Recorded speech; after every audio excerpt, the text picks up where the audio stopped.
Welcome! Today we'll guide you through uploading your app to Google Play in 2025.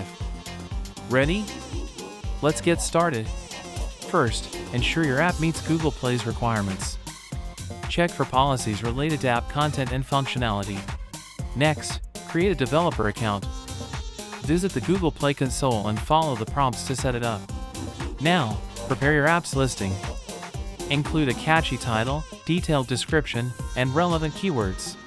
After that, upload your APK or app bundle. Don't forget to include screenshots and promotional graphics. Finally, review and publish your app. Monitor for feedback and updates to improve user experience. Make sure to test your app thoroughly before submitting it. Bugs can ruin user experience. Stay updated on Google Play's policies, as they can change.